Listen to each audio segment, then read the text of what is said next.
Alright, friends, let's go. Come in quietly.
Remind yourselves you shouldn't be talking.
should be in their seats, ready to go.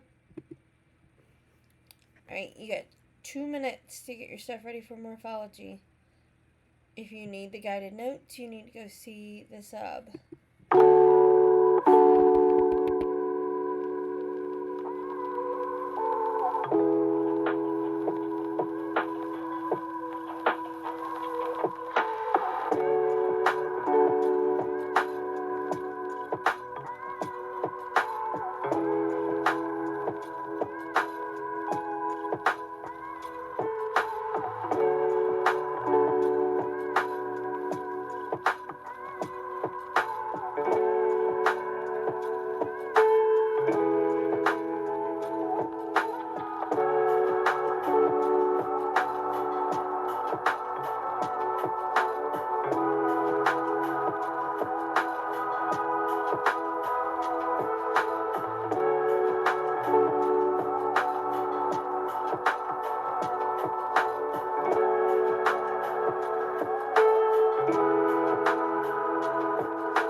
Alright, repeat after me.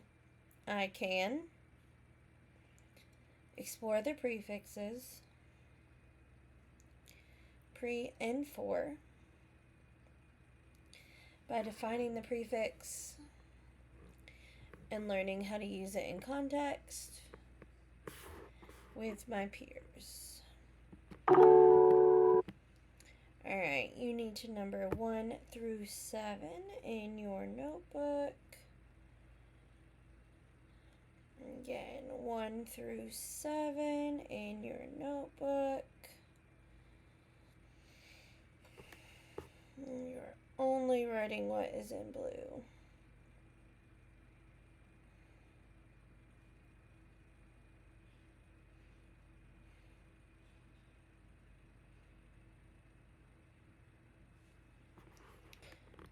Alright, let's start with number 1. Our first prefix is pre. You need to write it as you spell it. The prefix is pre.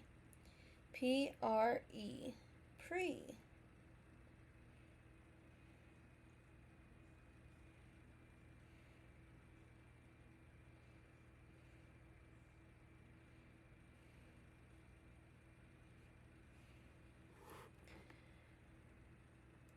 Number 2. The example is preview. What's the example? Right, spell it as you write it. P-R-E-V-I-E-W.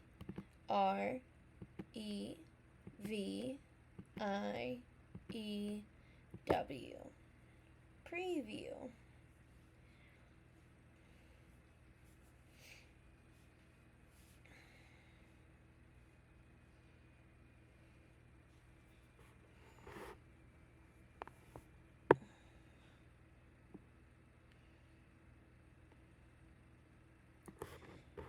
Alright, number 3. We need to break apart our morpheme and our base word. So our morpheme, our prefix is pre. So we need to do pre plus view equals preview. Pre plus view equals preview.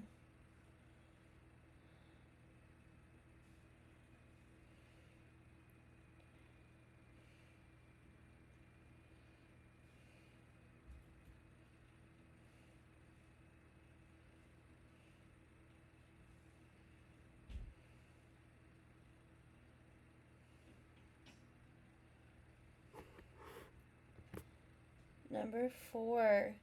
The meaning of the morpheme for this week is before. Before.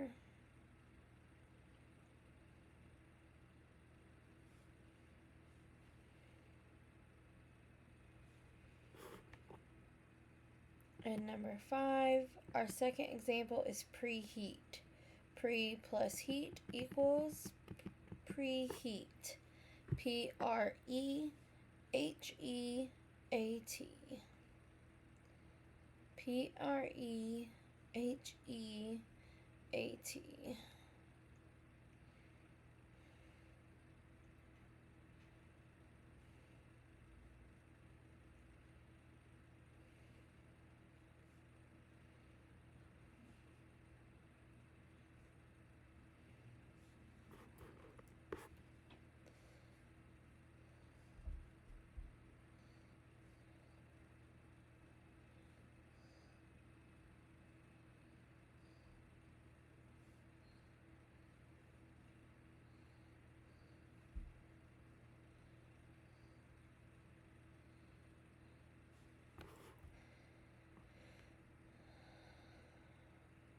Alright, now, what phonemes or sounds do you hear in the word preheat? What is the first sound that you hear in the word preheat? P, p. What is the second sound that you hear in the word preheat?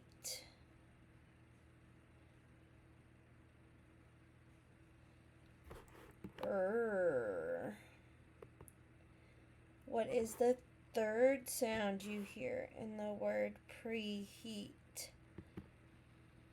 E. Then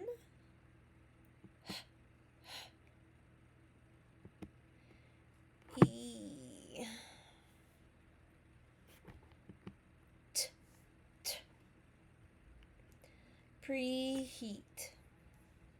How many sounds is that? That's 6 sounds, or 6 phonemes.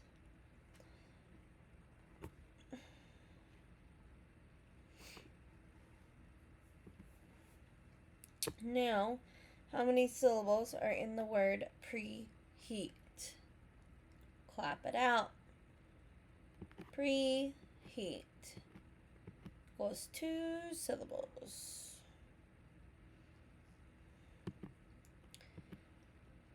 Alright, now flip over to a brand new set of 2 pages. And number 1 through 7 again, because we have 2 prefixes this week.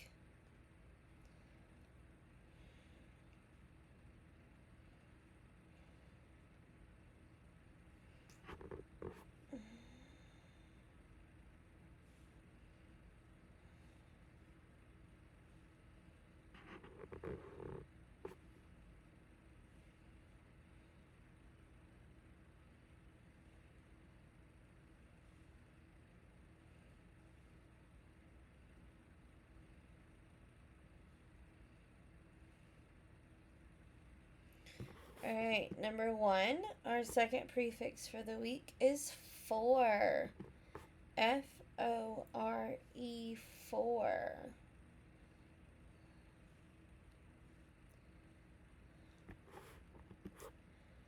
Our example is forecast. F-O-R-E-C-A-S-T,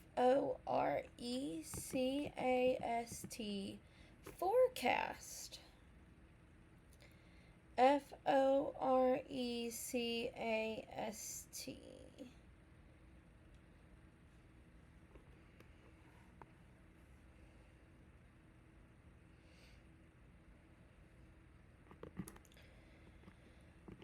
Number 3, let's write the morpheme and the base word. So when we break it apart, we have for plus cast equals forecast. For plus cast equals forecast.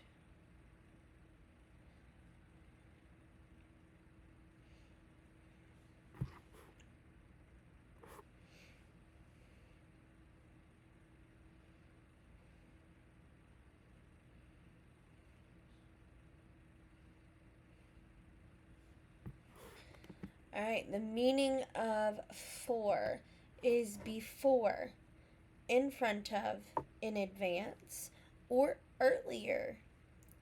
Before, in front of, in advance, or earlier. You need to get at least 2 of the 4 down.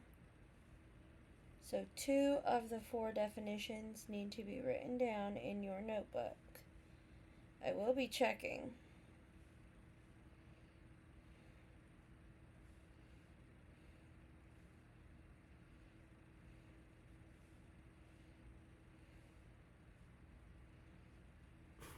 Alright, and our second example is forearm.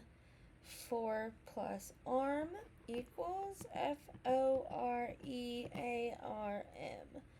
Forearm.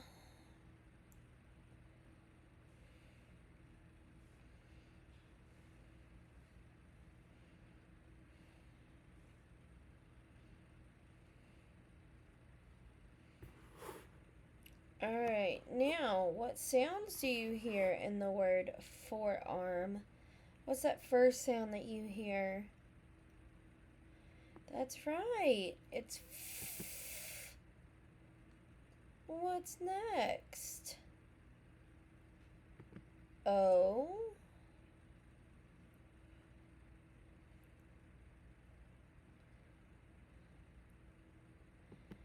What's next? R.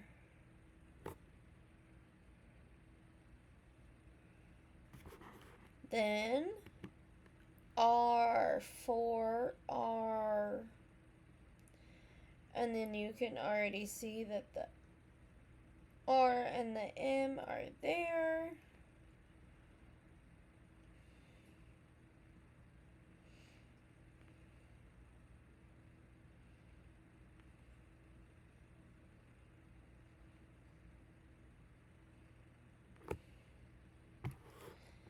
Alright, that is 6 sounds or 6 phonemes. Give yourself a second to get that down.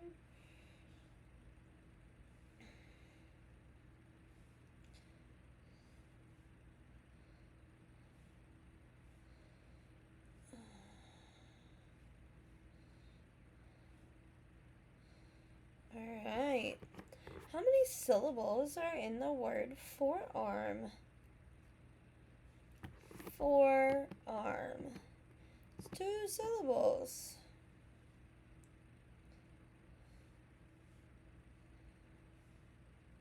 When you are done, you may close your notebook.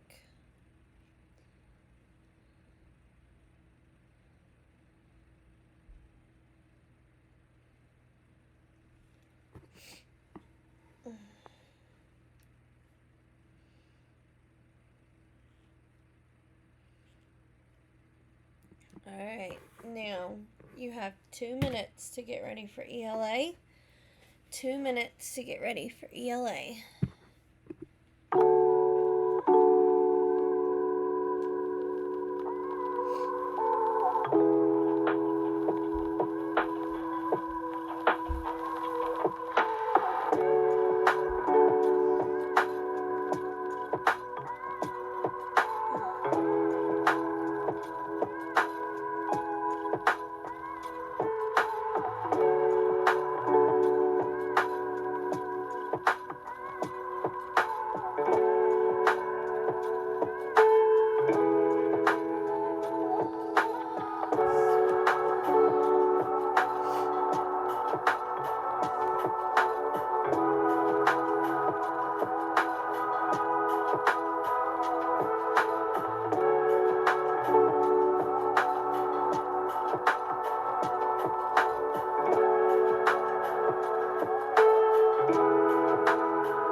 Alright, repeat after me.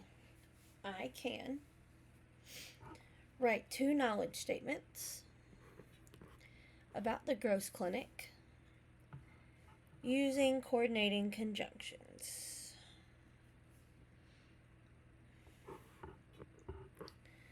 I can write an illustrator statement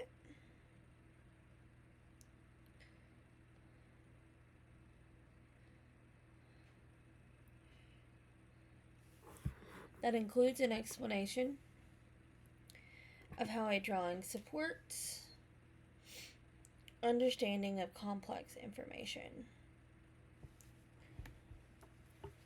Alright, turn and tell a neighbor one thing you are going to be doing during today's lesson.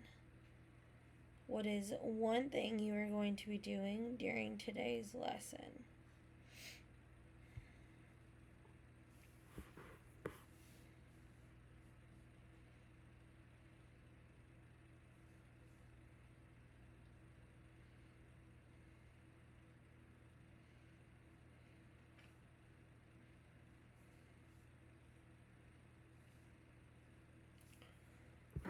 Alright, so let's get started with our lesson. Alright, let's read our knowledge statement question together. We are going to start with the word what. Or not, sorry, Miss Fur's not paying attention. The word is how. We'll start with the word how. Ready? 1, 2. How does this work of art build our knowledge? How does this work of art build our knowledge? So we are going to be focusing on the idea of how the Gross Clinic builds our knowledge of the circulatory system. Alright, I want you to look at these questions, or these quotes, and I want you to take 3 minutes to read these quotes with a partner. Ready? Go.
want you to take 3 minutes on your own to answer these two questions for quote 1 and quote 2. What does this quote mean? What do we learn about Dr. Gross from the quote? Okay? Now, I know a lot of you are going to say, what does this quote mean? Miss Farah, I have no idea. Think about what you think the quote means. If you can't write anything down, just keep it in your head, because we're going to do a jot, pair, share. So you're going to jot it down, then you're going to pair up and share it with a neighbor. Ready? Let's go.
Alright, now take 2 minutes to share with a partner at your table what you wrote down.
Alright, now let's move on. So now I want you to talk to a neighbor and think about what connections can you make to Dr. Gross. So I'm going to give you 2 minutes to think and then 3 minutes to share. So 2 minutes of silence. 2 minutes of silence to think about what connections you can make between the painting and Dr. Gross's words. And then we'll take 3 minutes to share.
Remember, you don't have to write anything down. You are just thinking right now.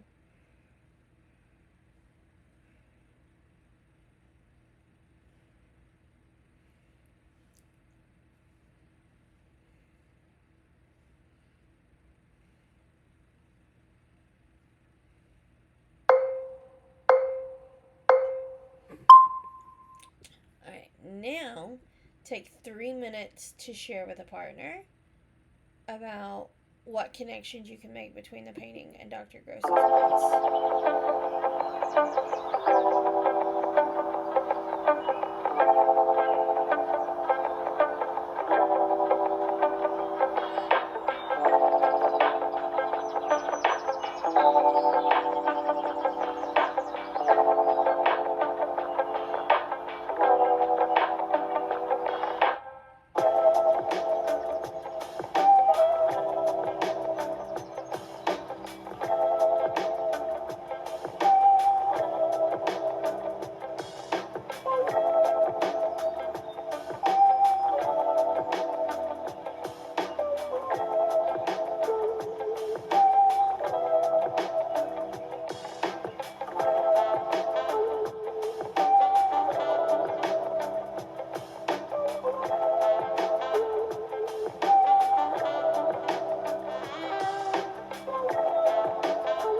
So now I want you to think about what we have learned from studying the growth clinic.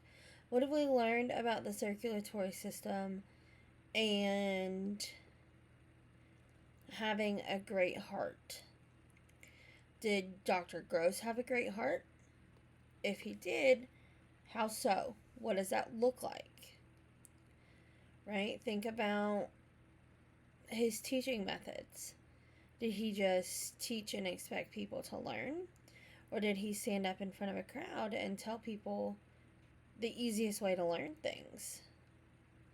Right? Was he more of an active teacher, or did he just expect everybody to get what he was teaching?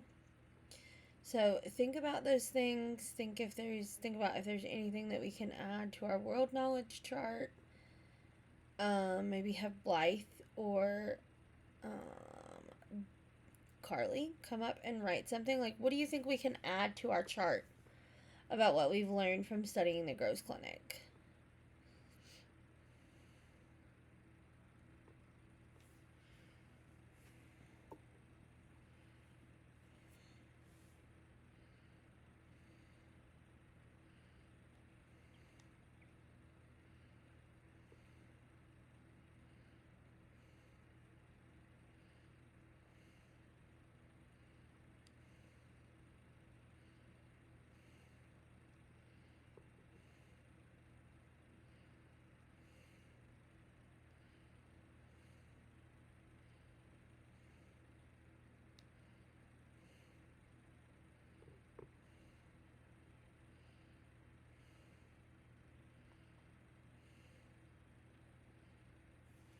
Alright, so now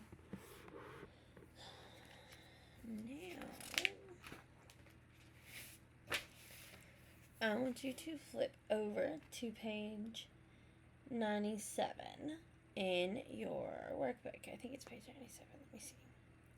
It's page 93. Flip over to page 93 in your workbook.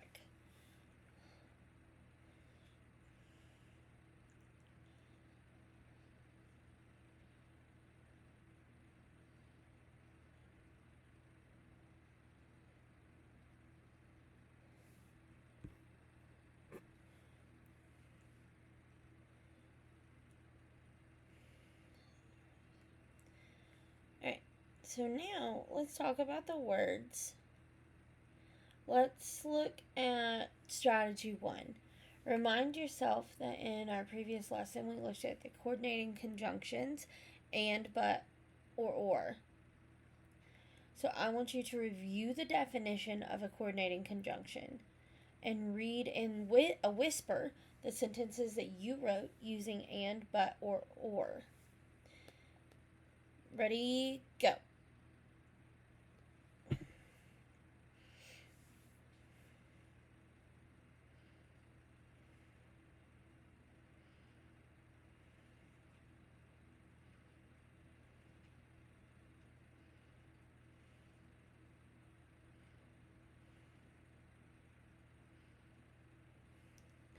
Alright, in this lesson, we're going to practice using the conjunctions for, yet, or so. Now, before we do that, I'm going to remind you what a coordinating conjunction is. I'm going to remind you of conjunctions.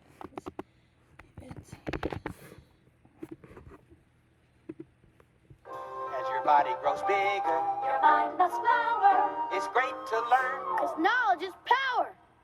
In Schoolhouse Rocky, the chip on the block of your favorite Schoolhouse Rock. You've been waiting for Conjunction Junction.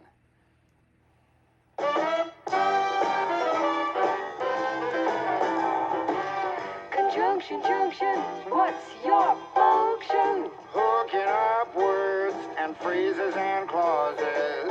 Conjunction junction, how's that function? I got 3 favorite cars that get most of my job done. Conjunction junction, what's their function? I got and, but, and or. They'll get you pretty far. And, that's an additive, like this and that. But, that's sort of the opposite. Not this, but that. And then there's or. O-R. When you have a choice like this or that. And button or get you pretty far. Conjunction, junction, what's your function? Hooking up two boxcars and making them run right. Milk and honey, bread and butter, peas and rice. Hey, that's nice. Dirty but happy, digging and scratching, losing your shoe and a button or two. He's poor but honest, sad but true. Boo-hoo! Conjunction, junction, what's your function? Hooking up two cars to one when you say something like this. Choice, either now or later, or no choice. Neither now nor ever. Hey, that's clever. Eat this or that, grow thin or fat. Never mind, I wouldn't do that. I'm fat enough now. Conjunction, junction, what's your function? Hooking up phrases and clauses that balance like out of the frying pan and into the fire. He cut loose the sandbags, but the balloon wouldn't go any higher. Let's go up to the mountains or down to the seas. You should always say thank you or at least say please. Conjunction, junction, what's your function? Hooking up words and phrases and clauses in complex sentences like in the mornings when I'm usually wide awake, I love to take a walk through the gardens and down by the lake where I often see a duck and a drake. And I wonder as I walk by just what they'd say if they could speak. Although I know that's an absurd thought. Conjunction, junction, what's your function? Hooking up cars and making them function. Conjunction, junction, how's that function? I like tying up words and phrases and clauses. Conjunction, junction, watch that function. I'm gonna get you there if you're very careful. Conjunction, junction, what's your function? I'm going to get you there if you're very careful. Conjunction, junction, what's your function? I'm going to get you there if you're very careful.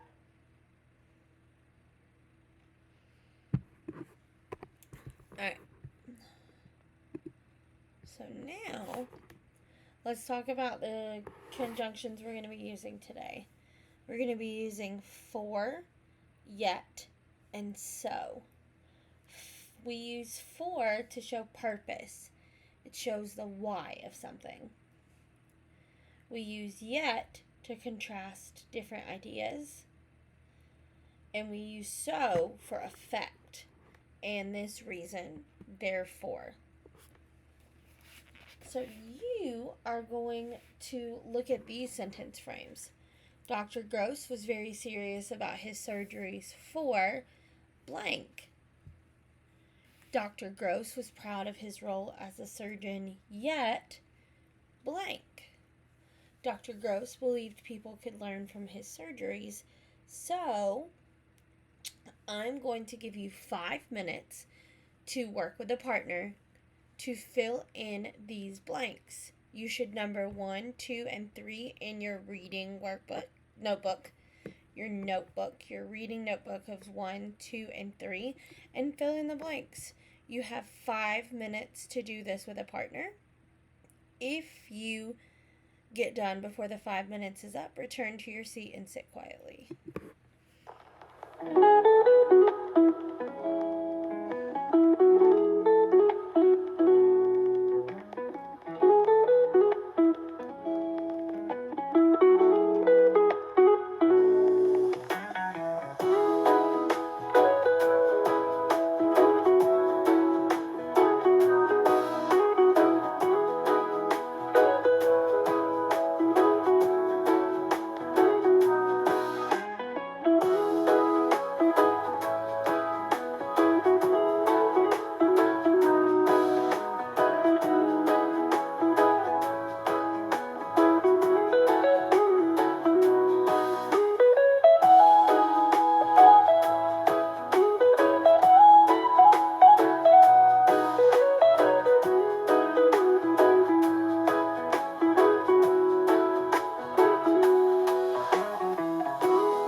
before every coordinating conjunction, there is a comma, right? I'm circling it right here with my mouse. There's a comma before each coordinating conjunction. If you do not include those commas in your sentence, it creates a run-on sentence, which means your sentence just goes on and on and on, and it doesn't stop. And that's not what we want to do when we are writing, right? We want to make sure that we are using the correct punctuation and the correct parts of speech, right? A comma is considered a piece of punctuation. So we want to make sure we're using that correct punctuation and including a comma before our coordinating conjunction so that we don't create a run-on sentence, okay? All right. Now, I want you to flip to page 2 in your workbook. Some of you may have filled up page 2, so you may need to flip over to page 3, but that is fine. You are on either page 2 or 3 of your workbook.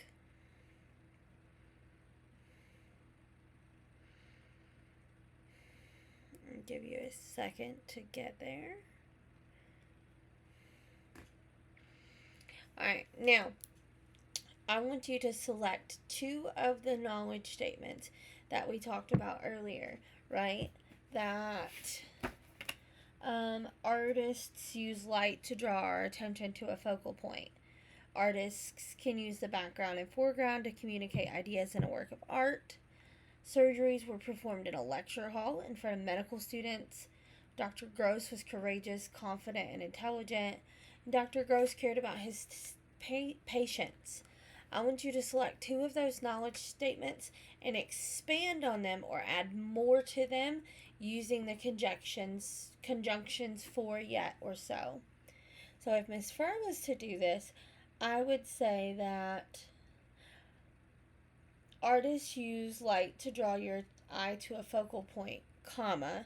So, in the painting The Gross Clinic, the artist, Mr. Easton, used lighter colors in the foreground of the painting to show that it was the most important part of the painting. Right, so I'm going to give you 5 minutes to add on to some of those knowledge statements. If you would like to work with a partner, that's fine, but Miss Fur is going to check your workbook, so you're going to want to add some knowledge statements from today about what the Gross Clinic has helped you understand about what it means to have a great heart, and use these conjunctions here to add on to your statements.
let's switch over to the second half of our lesson and our second learning target. I want you to go to the drawing that you did with me on Friday. It should be in your reading notebook. Your reading notebook.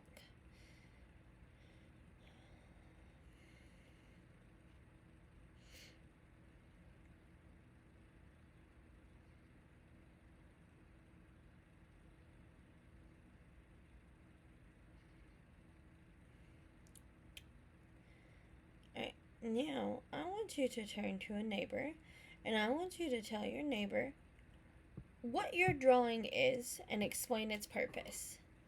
So you are going to describe your drawing to a neighbor, and you're going to tell your neighbor what the purpose of your drawing is. What does it show? What's its purpose? What does it do? Why is it important? You have 3 minutes to describe your drawing and explain its purpose to a neighbor at your table.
Now, you're going to write an illustrative statement that describes your drawing. You're going to explain how your drawing helps the reader understand complex ideas. So, you are going to write a statement as the illustrator of your drawing that describes your drawing. So, you need to use describing words. What does your drawing look like? How does it help readers understand the idea of the circulatory story? Right? How does your drawing help the reader understand what they are supposed to do? Okay, here is some sentence frames. The title of my drawing is blank. This drawing was created with or by you. In my drawing, I drew blank. This drawing helps the reader understand complex ideas in my essay by blank. Use these sentence frames. I do not care if you copy it down and fill in the blanks. That is totally fine, right? But I want you to use these sentence frames. You're going to have 10 minutes to do so. And after that, you will have extra time if you need it. If you finish before time is up, you may show this up and see if you can help somebody else with their illustrator statement.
Now, I want you to turn and talk to a neighbor about the question on the board.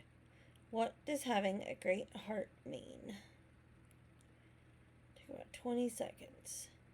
What does having a great heart mean?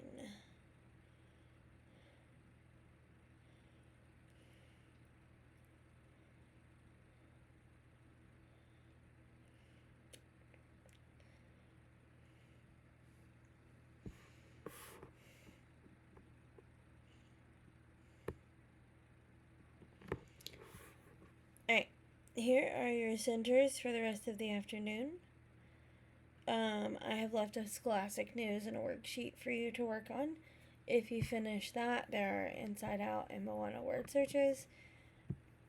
If you finish both of those, you can do independent reading. Your must-dos you may work on with a partner, but you need to keep your voice level down. If you do get too loud, the sub will write your name down, and there will be consequences when I return on Tuesday. Otherwise, I hope you have a great afternoon. I miss you, I love you, and I will see you tomorrow.